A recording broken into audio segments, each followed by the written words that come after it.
Bom dia. Bom, hoje eu vou fazer uma faxina, e eu vou filmar para vocês, mostrando a faxina que eu faço aqui em Portugal, na minha casa, tá? É, eu deixei a casa tá muito suja, que a gente comprou um robô aspirador e a gente estava ansioso para testar, ver se ele é bom mesmo. E então eu deixei para quando ele chegasse, testar para ver se para ele pegar bastante sujeira. Então eu deixei de propósito a casa bem suja, tá? Vou filmar para vocês.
Esse é o robô aspirador que eu falei no início do vídeo e ele aspirou toda a casa. Eu não precisei varrer, não precisei fazer mais nada.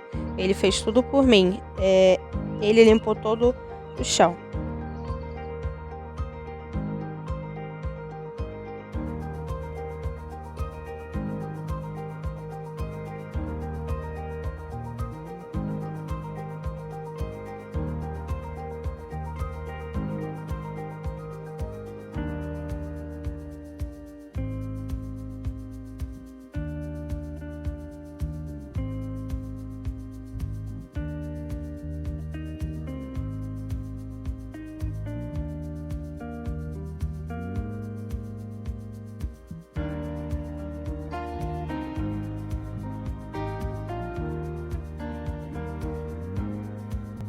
E por último, nesse momento, ele está passando o mop, que é o pano de chão.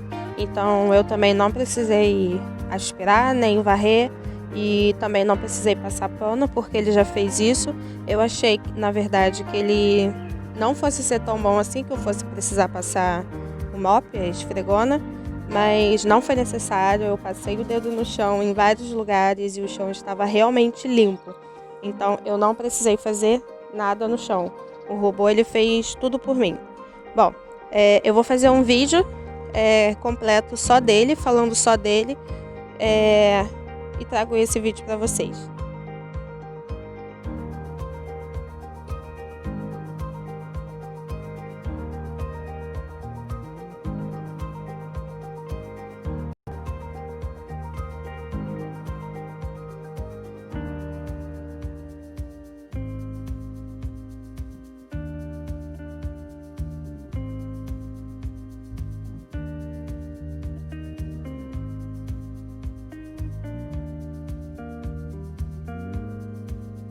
Espero muito que vocês tenham gostado. Não esqueçam de curtir esse vídeo. Até a próxima. Um beijo!